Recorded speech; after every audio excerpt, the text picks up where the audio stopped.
Hey, what's up, guys? So obviously, spooky season's in the air. I'm a little late with this video, honestly.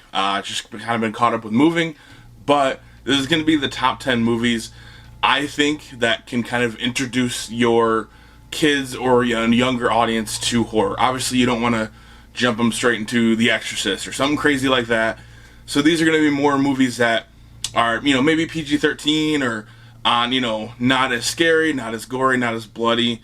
Just kind of a good jump on point to kind of get kids watching horror. Because I know, kids like scary movies, and I'm sure their parents are going to want them to watch scary movies with them. So with that being said, these are movies that kind of everybody can enjoy. They're still pretty good.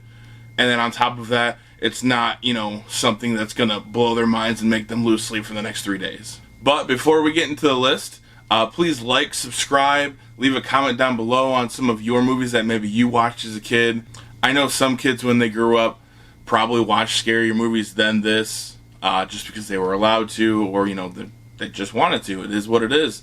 But with that being said, let's jump into the list. So this list isn't really in any particular order. It's just kind of 10 movies that I was thinking about that I thought could kind of introduce people into the horror genre, especially younger kids, like I said.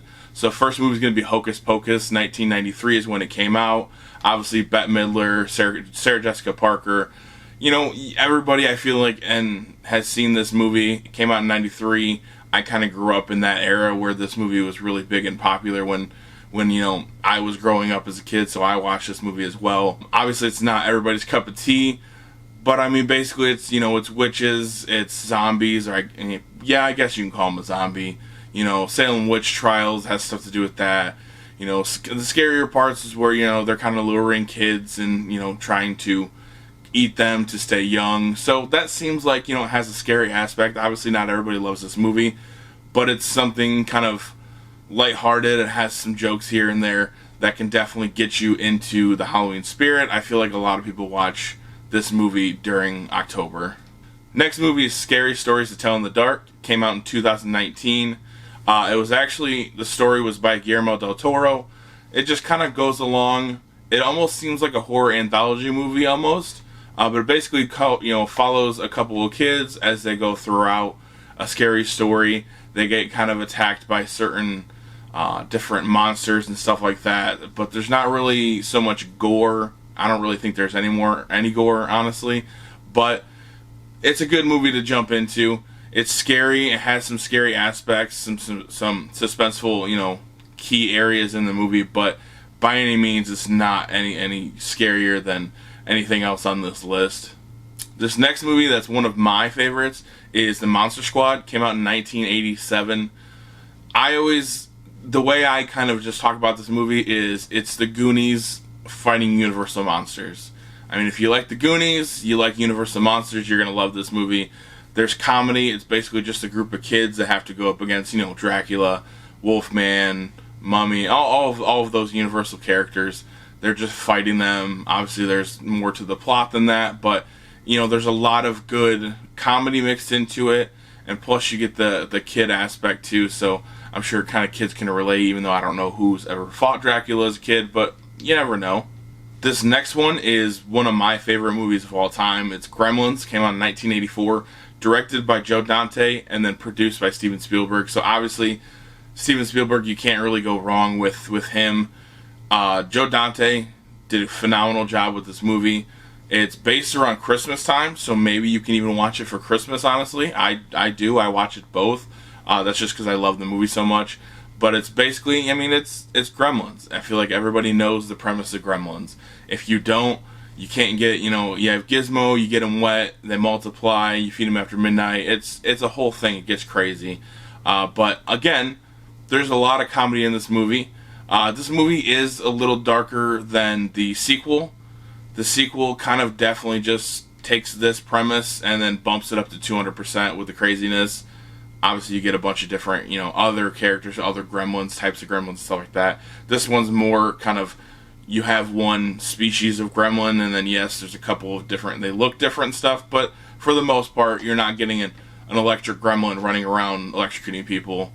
That's crazy. But regardless, watch this movie. It's an awesome movie. It's a good entry-level horror movie. There's scarier aspects to it, but then there's also a lot of comedy. There's a lot of joking around, stuff like that as well. Next movie is going to be Beetlejuice. Came out in 1988, I believe. I mean, it's Michael Keaton as Beetlejuice. This movie is iconic. I consider it a horror movie. I mean, I feel like you definitely should consider it a horror movie, but again, it's more entry level. It's not super gory, if at all.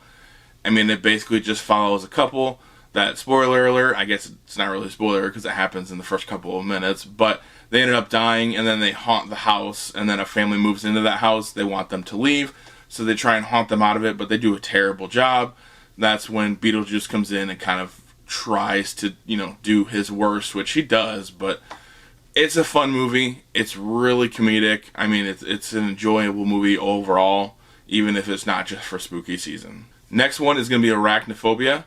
Obviously produced by Steven Spielberg. Came out in 1990. But this movie, I mean, if it's spiders. If you're afraid of spiders, if you have a fear of spiders by any means, this movie's creepy. It's not anything crazy. It's not a slasher, stuff like that, but it still will, make your skin crawl, your hair stand up on your arms. It's still a creepy movie. It's still kind of scary, but again, it's not anything crazy by any means. This is something that you can watch and you're not going to have to worry about gore and people getting slashed up left and right or stuff like that. So again, it's a really good kind of entry level that everybody can watch. Next one is going to be Ghostbusters. Came out in 1984. I feel like anybody that has ever watched a movie knows this movie. It's such a good movie. Even the sequel, the Ghostbusters 2, I absolutely love. But with that being said, watch this movie for spooky season. Watch this movie at a random day in May. I don't care when you watch this movie. It's a great movie. It's got ghosts. There's scary parts to it. But again, like the kind of running theme of this entire video, it's not gory. It's not overtly scary. It's, it has comedic undertones. Obviously, look who's in the movie. It's going to be funny. So definitely jump into this movie if you haven't. I feel like a lot of people have regardless. But this is definitely a good movie to kind of get people to be adjusted to the scariness and the ghosts and horror aspect.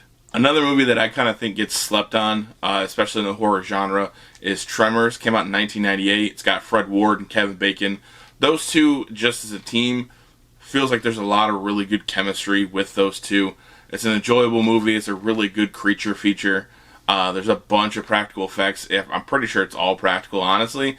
But it's a good movie. It's scary. It makes you feel isolated. It's good because you're fighting monsters. Yes, there's some gore here and there, but it's not crazy by any means.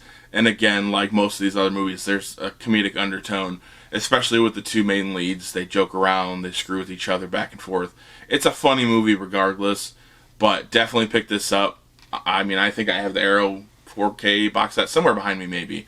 But regardless, great movie. Definitely a good kind of stepping stone into horror and creature features.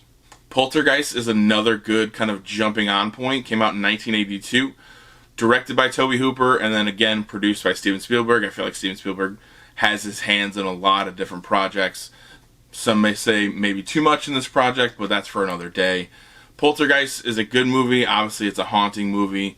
It's scary. There are scary parts to it, but because Steven Spielberg kind of had his hand in it, it's not overtly scary. You think Tobe Hooper, the movies that he made, you think it would be kind of over the top and it would be a little scarier than it is.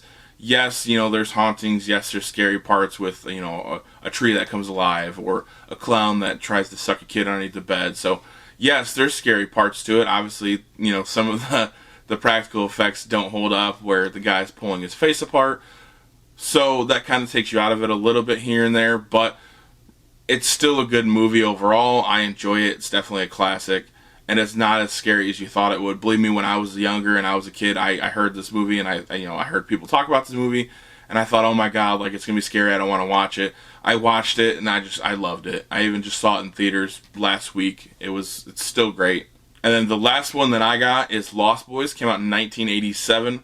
This recently just got a amazing 4K that just came out, I believe, last week or so. this is just a really good kind of jumping on point for vampires and scary movies in general. I hate to say it, but it's, you know, it's almost like how Monster Squad is, where it's like the Goonies type of group of kids. You know, they're joking around with each other, they're giving each other shit back and forth, but then they're fighting vampires. This one does get a little bit more gruesome, I guess I would say. There's some blood, there's some kind of horrifying aspects to this movie, especially, you know, once one of the kids gets turned into a vampire. But with that being said, it's not anything crazy. It's not going to, you know, churn your stomach by any means. So this is a good movie to kind of jump into, you know, maybe vampires and stuff like that. So that way you can get more acquainted with those type of movies. You know, maybe you really like vampires regardless, and this is one movie that you haven't even heard of, which I don't know how you haven't heard of it. It's, again, one of my favorite movies, but regardless, this is definitely a good movie to kind of jump into. But with that being said, what did you guys think of my list? Is there any movies that you kind of think are good jumping on points for maybe younger kids or people that are slowly getting into the horror, but they don't want to go all in, they don't want to see Terrifier, Terrifier 2, stuff like that? You know, leave it down in the comment section below, let me know. And then I think this is going to be the last video with me in my little random cave area here. So it's going to take a little bit, but we're going to get my, I guess, studio set up. Everything's going to kind of go back to normal how it was, where I have stuff behind me. I have some kind of creative ideas to go with that, to make the, you know, the backdrop a lot cooler, look better, more snazzy. So yeah, we'll see you guys later.